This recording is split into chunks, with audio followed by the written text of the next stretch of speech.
Labas rytas, labas vakaras, nežinau, kurio paros metu mūsų žiūrite, bet labas sakome, nes su jumis naujas žaidimas. Aš investuotojas ir su jumis žaidimo vedėjas Ignas Krupavičius. Taigi mes tikrinsime mūsų dalyvių žinias, už geras žinias jie laimės taškų ir jie gali tapti nugalėtojais. Žinoma, čia labai svarbios finansinės žinios, tad labai nekantriai noriu jums pristatyti šio pirmojo žaidimo Aš investuotojas dalyvius.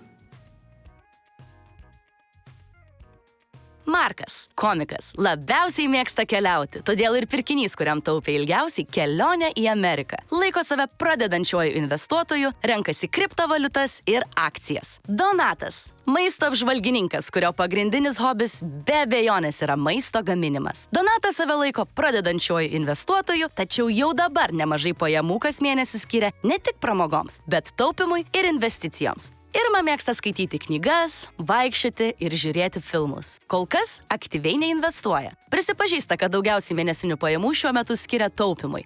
Dabar susipažinkime su taisyklėmis. Viktoriną sudaro 3 turai. 3 turai po 5 klausimus. Ir laimi tas, kuris surenka daugiausiai taškų. Viskas paprasta, taip?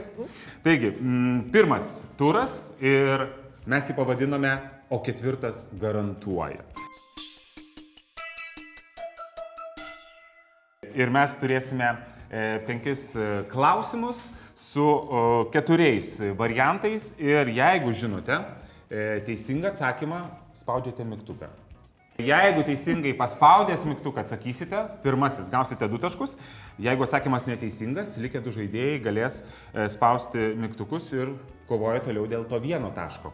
Tuo atveju, jeigu antrasis spėjikas atsako neteisingai, trečiasis dalyvis renkasi iš tų 2 ir irgi turi galimybę laimėti 1 tašką. Ar kaip ir viskas aišku? Gerai. Pabandom. Pirmasis turas, pirmas klausimas, o klausimas skamba štai taip. Nors Baltijos akcijų biržos veikia kartu, vertybiniai popieriai jose registruojami atskirai, kurios šalies akcijų rinkos kapitalizacija yra didžiausia ir atsakymų variantai.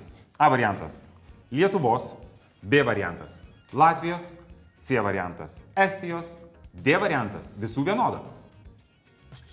Laiko nėra, reikia tik tai jūsų greičio ir aš jau matau, kad pirmasis paspaudė Donatas, kaip tavo manimu, kuris atsakymas yra teisingas. Kurios šalies akcijų rinkos kapitalizacija yra didžiausia? Aš tai manau, kadangi mes labai dažnai dėjuojam, kad Estai mūsų visur lenkia, tai Estija bus. Padėjokim ir toliau? Jo, dėjuokim, kodėl ne? Ar teisingas atsakymas Estija? Estija yra teisingas atsakymas ir pirmieji 2 taškai Donato kraityje. Sveikiname patį. Ką Markai sakai? Ta pati būčiau sakęs. Taip, Irma? Irgi. Gerai, tai dabar reikia jūsų greičio. Apšilome, pereiname prie antrojo klausimo. Jis skamba štai taip. Šioje valstybėje įsikūrusi akcijų birža naudoja santrupą XMSM. Ir joje, tai yra šioje valstybėje, net 7 kartus vyko Eurovizija, kuri tai valstybė, atsakymų variantai. A. Airija, B. Prancūzija, C. Italija, D. Belgija. Ir matau, kad vėl Donatas, gerai šiandien matau užvalgęs pozityvaus maisto. Vėl. Varyklas. Ar išklausai klausimą, ar tiesiog spaudė, kad būtum pirmasis? Aš papasakosiu paskui istoriją, kai atsakysiu, nes Ir atsakymas. kito pasirinkimo neturiu. Bandom spėti, kad Italija. Italija. Kodėl Italija? Todėl, kad paskutinė šalis, kur atsimenu, kur vyko Eurovizija. Taip, bet Italija yra laimėjusi mano žiniomis tik 3 kartus. Gali būti, bet Tai žinok, ne Italija. Lieka 3 variantai. Airija, Prancūzija, Belgija ir matau, kad Irma. Ai, leidžias. Taip, Irma jau paspaudė antroji. Airija. Teisingas atsakymas yra Airija. Ir 2 taškai Irmo sąskaitoje. Taigi Airija pirmavo ilgą laiką, bet pernai prisivijo Švediją, kaip žinia. Prancūzija Euroviziją yra laimėjusi 5 kartus, Italija 3, Belgija kol kas tik tai 1.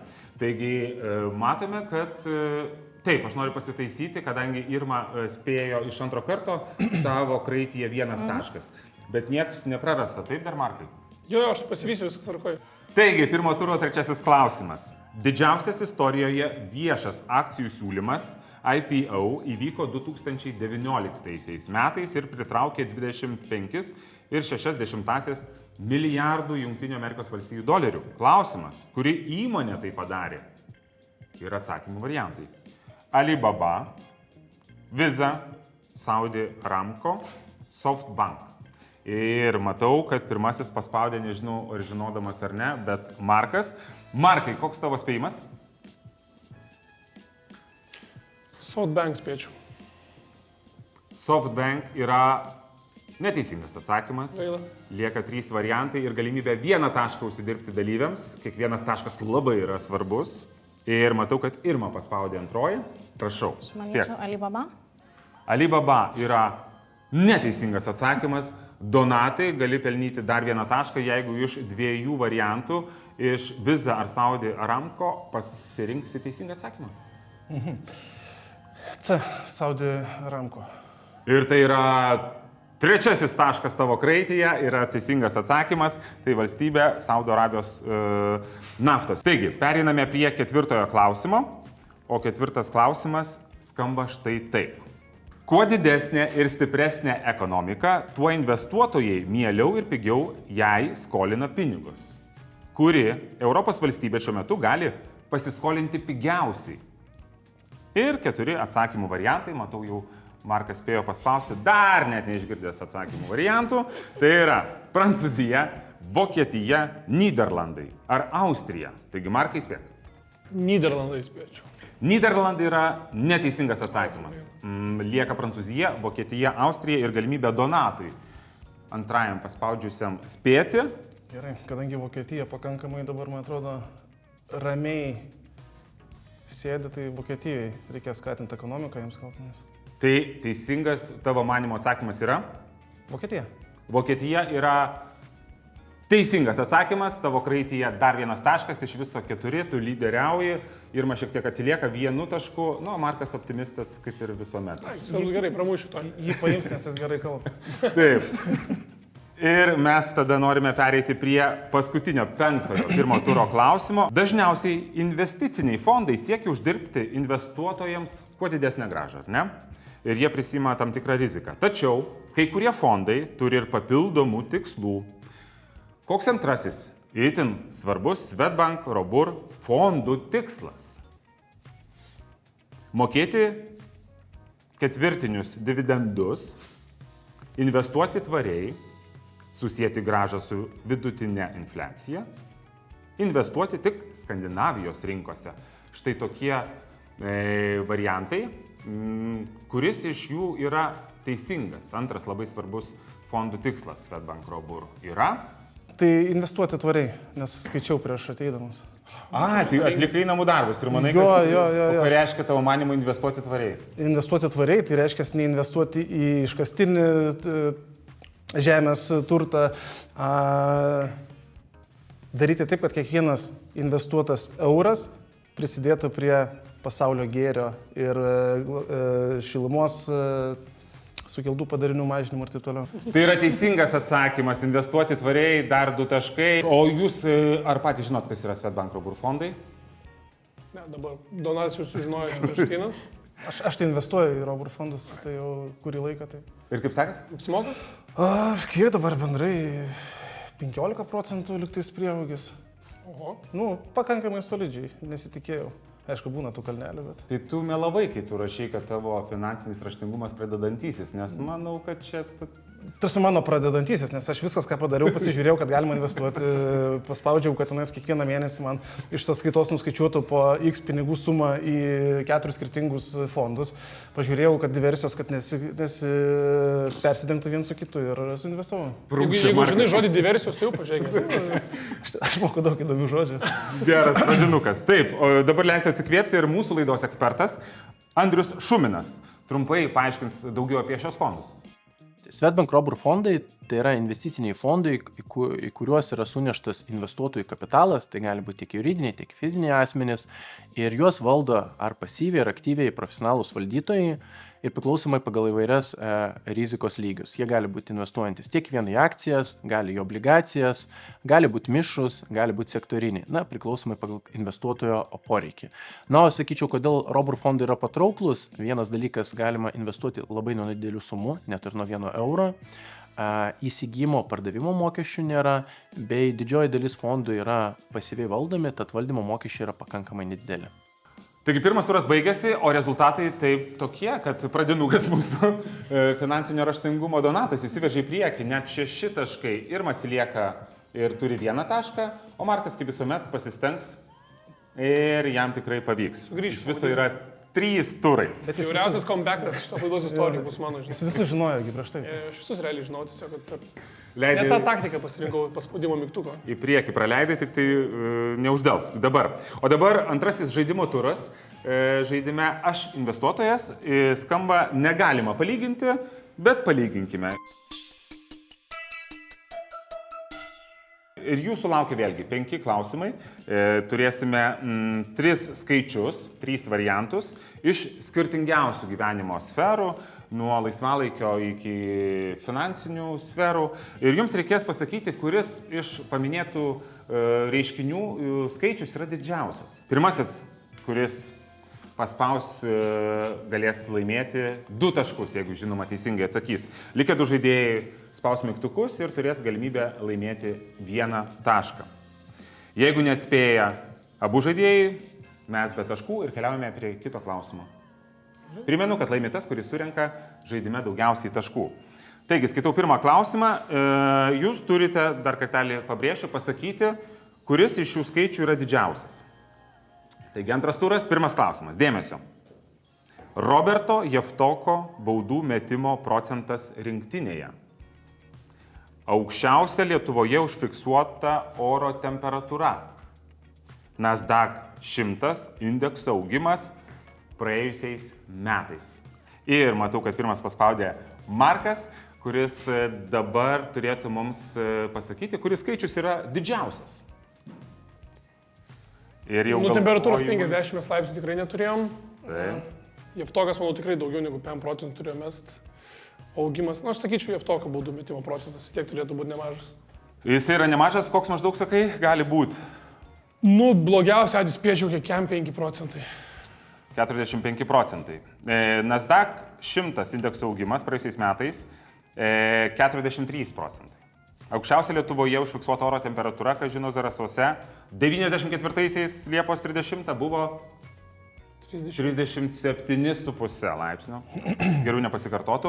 Ir teisingas atsakymas yra Roberto Javtoko baudų metimo procentas rinktinėje ir matome yra... Mane geriau krepšinio kvizus kvieskite. Krepšinio žaidimas aš dominuočiau geriau tikrai. Ir mes norime pereiti prie kito klausimo. Antrajame ture, antrasis klausimas, vėlgi pasakykite, kuris skaičius didžiausias. Vidutinė ilgalaikė pasaulio akcijų rinkų grąža. 4 jūrmilės kilometrais. 6 mėnesių Euribor. Ir noriu pirmam leisti spėti, nes pirmas paspaudė Donatas. Galimybė laimėti 2 taškus. Gerai, tas jūrmilės labai įdomiai skamba. Taip, 4 jūrmilės kilometrais. Gal žinai, kiekviena jūrmilė? Tai bet jeigu žinočiau, tai man klausimų turbūt nekiltų ir aš jau būčiau pasirinkęs atsakymą. Dabar turiu tempti laiką, kad bandyčiau įsivaizduoti. Gerai, įsivaizduokim, kad... Euriborą žinai, kiek maždaug? Euriborą, taip, turiu paskolą. Puikiai žinau, kiek tai... Nes vidutinė ilgalaikė pasaulio rinkų grąža tikrai didesnė, va tos 4 jūrmilės. 4 jūrmilės. 4 jūrmilės kilometrais yra neteisingas atsakymas ir lieka 2 variantai ir galimybė vienam jūsų pelnyti tašką ir Markas turi tokią galimybę, nes paspaudė antrasis. Ar grąža, ar Euriboras? Aš spėčiau, kad grąža visai turėtų vis tiek būti nemažai, jeigu vidutinė ilgalaikė. Nu jo, aš surinkčiau grąžą. O Euriborą žinai kiek maždaug? Ne, nesidomim, ką man tas galvos skausmas reikalingas. Ir mažinai? Maždaug. Apie? 3,8 gal? Yra apie 4, taigi apie 4. 4 jūrmilės kilometrais yra 7,4 km. Vadinasi, teisingas atsakymas yra pirmasis vidutinė ilgalaikė pasaulio akcijų rinkų grąža 8%. Ir štai Markas pelno dar 1 tašką ir jau vejasi, pralenkė Irmą. Pirmą nepasiduodam, taip. O Donatas po kol kas lyderis. Ir mes tikimės, kad kova tik tai dar aršės. Ir Irma tuoj sugrįš į žaidimą. Trečiasis klausimas. Kuris skaičius vėlgi yra didžiausias? Mažiausia investicija Swedbank investiciniuose fonduose. Lietuvos pergalių Eurovizijoje skaičius, 0 laipsnių Celsijaus temperatūra paversta į Fahrenheito skalę. Ir aš noriu, kad Donatas paspaudęs pirmą spėtų. Fahrenheitai. Fahrenheitas yra kiek dabar, galvoju, 307, ne 307, bet yra virš Celsijaus. Investuoti galima nuo euro, pergalių, tai apie tai nekalbėkim per daug skaudu. Tai yra vis tiek pliusas, nes Fahrenheitas prisideda prie Celsijaus. Ne 37 laipsniais, o 32. 2 taškai Donato kraityje ir Vis jau... tiek neatsakęs teisingai, tai gerai, kad paspaudė, tai bent taškai neišėjo, bent 2 taškus gavai, šaunuolis. Ačiū. Donato kraityje 8 taškai. Aš būčiau jėmės... Eurovizijos pergalę? Ne, pirmą būčiau jėmės. Taigi galima pradėti taip, iš tiesų, nuo 1 euro ir dabar dėmesio į ekranus ir mūsų laidos ekspertai. Justina Bagdanavičiūtė tikrai paneigs įsišaknyjusius tokius mitus, jog, investicijoms reikia labai didelių sumų. Dėmesio ekraną.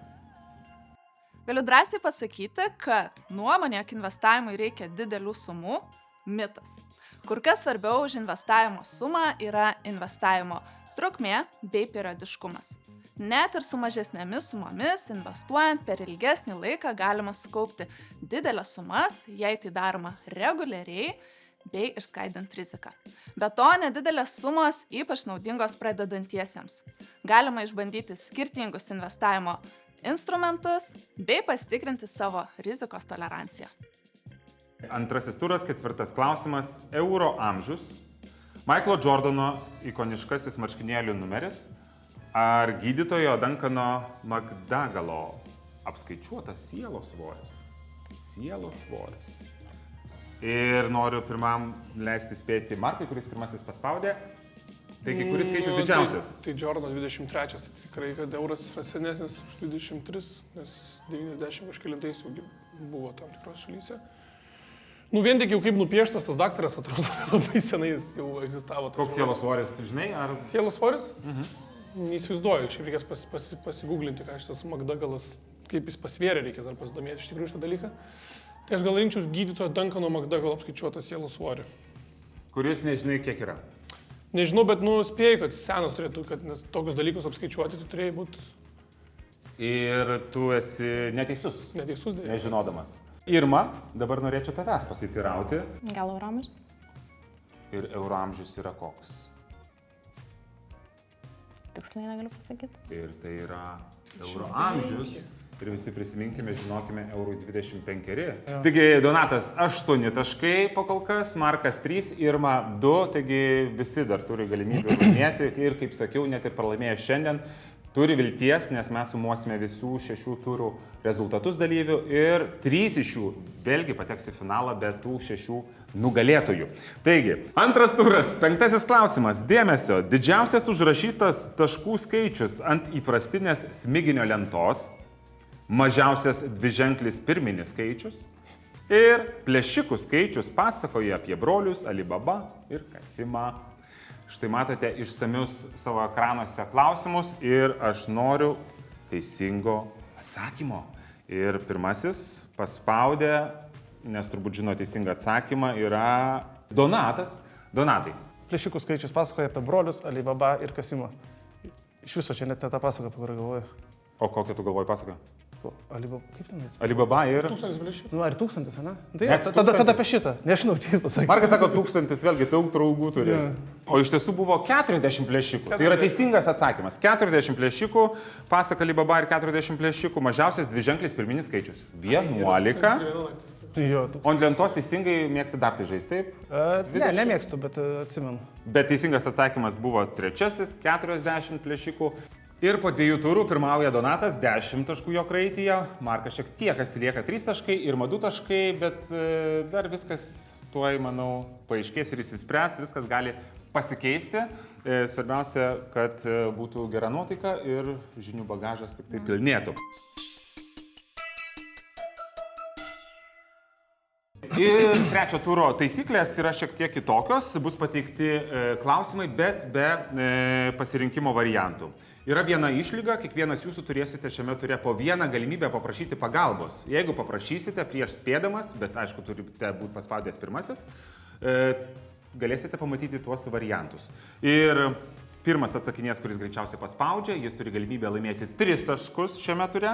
Jeigu neatsako, vėl yra spaudžiamas mygtukas. Jeigu klausimas atsakomas iš 2 ar 3 karto, teisingai atsakęs gauna 1 tašką. Trečiasis turas, pirmasis klausimas. Piratai auskarų segėjo dėl keleto priežasčių. Gal žinot kokių? Galima atspėti. Tikėjo, kad auskaras gali pagerinti regėjimą, padės išvengti jūros lygos gal kai kam, ar kad vyras su auskaru nepaskęs. Tačiau auskarai turėjo ir praktinę paskirtį, ypač po pirato mirties. Kokią?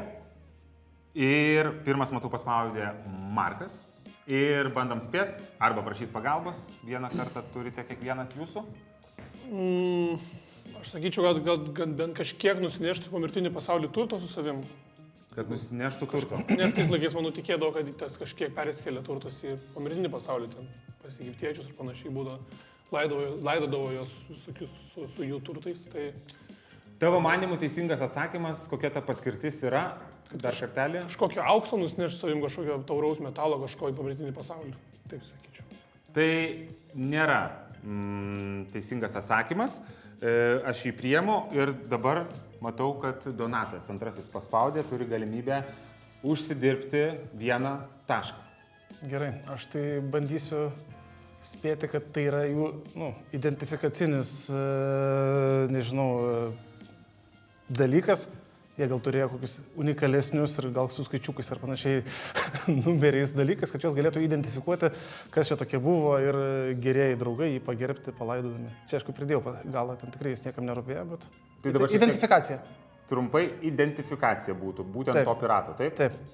Tai nėra teisingas atsakymas. Irma, turi galimybę užsidirbti tašką, neatspėjus nei Markui, nei Donatui. Kaip manai, kokia ta paskirtis galėjo būti? Aš manau, gal parduodavo tą auskarą ir turėdavo pinigų kaip palaidoti. Iš kur reikia tokius dalykus žinoti, aš nežinau. Dar nežinai, teisingas. Palauk. Teisingas atsakymas yra būtent pardavus auskarą galima buvo palaidoti piratą ir taškas keliauja į Irmos kraitį ir dabar susilygina su Marku 3-3, pirmauja Donatas 10 taškų ir mes pereiname prie antrojo klausimo, trečiajame ture, tai paskutinis turas ir jūsų mes norime pasiteirauti, ką reiškia trumpinys VTL. Ką reiškia trumpinys VTL?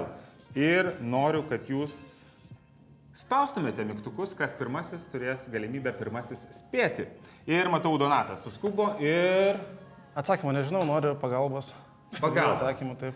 Pagalba tau suteikiama 3 atsakymų variantai. A variantas – vyriausybės taupimo lakštai. B variantas – visuotinis taupimo lygis. C variantas – valstybės turto likutis. Ir atsakymas teisingas tavo manimu yra? Tai jeigu mes čia atėjom mokytis apie investicijas ir panašiai, tai spėkim tada, kad vyriausybės taupimo lakštai, kaip tokia konservatyvi turbūt investavimo pusė. Tai ir tam taupimas yra visuotinis taupimo lygis. Jo. Tai viskas, aš tikrai nekeisiu. Nebent pasiūlykit kažką man. Nebent pasiūlykit pinigais. Nieko nesiūlysim. Kelionėm. Tai teisingas atsakymas vyriausybės taupimo lakštai. Išnaudojai savo pagalbą, bet pelniai 3 taškus, taigi 13 tavo sąskaitoje. Trečiasis turas, trečiasis klausimas. Pabaikite Henrio Fordo citatą. Pinigai yra kaip ranka ar koja.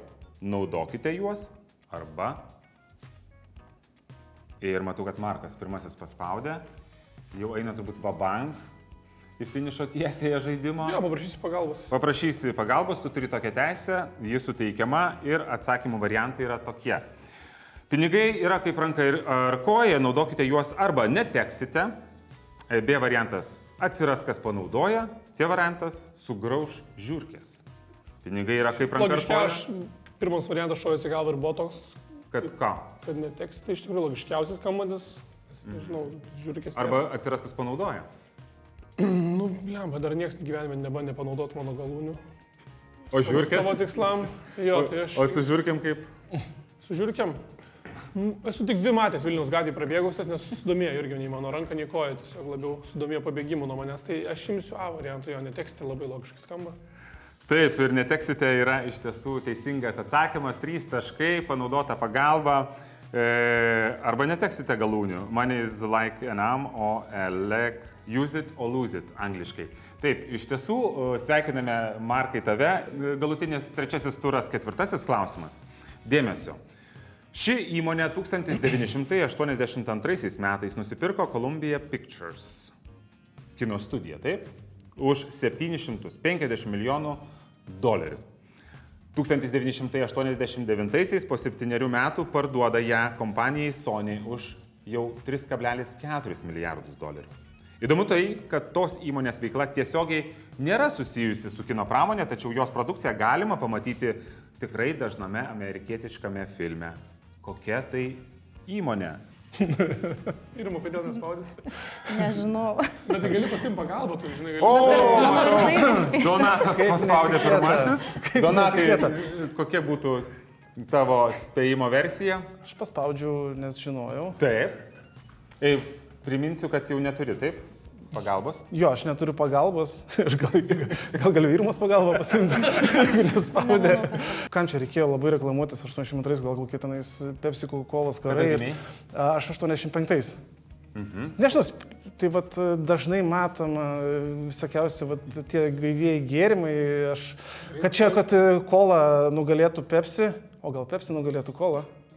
Aš spėsiu kažką iš tų Cola. Dar Sprite yra. Fanta. Ne, tai čia jau tie patys Coca-Colos jo koncernas nusipirko juos, kad galėtų reklamuoti. Tavo manimu teisingas atsakymas yra? Coca-Cola. O. Ne. Ir teisingas atsakymas yra Coca-Cola, kurį įsigijo Columbia Pictures. Žinojau. Wow. Norėdama diversifikuoti veiklą. Labai gerai išmąstyta, šiaip Donatai daug penkis, tikrai pagarba tikrai.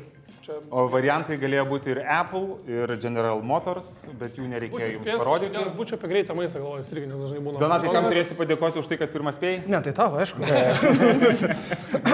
Wow, dominacija, absoliuti. Aš nežinau, ar bus kas nors, kas surinks taškų šitam žaidimui. Pažiūrėsim, pamatysim. Taip. O gal aš iškart galiu laimėti tiesiog visą žaidimą ir viskas. Gali būti, gal jo. Lyderių nesumuojame. Kas dar galėjo atspėti Coca-Cola? Tik tu. Tikrai labai gilus čia. Bet vos Pepsi nepasirinkau. Ačiū Dievui. Gerai, na ir paskutinis žaidimo klausimas. As Infotar - tai investicinė bendrovė, įkurta 1997. Iš pradžių ji daugiausiai dėmesio skyrė kam? Laivybai. 2004 susidomėjo nekilnojamojų turtų, o 2016 įžengė į energetikos sektorių ir iki šiol veikia ir Lietuvoje. Taigi, dėmesio, kurioje valstybėje bendrovė pradėjo savo veiklą? Matote savo ekranuose ir jūs, kurie dalyvauja su mumis virtualiai, štai tokį klausimą.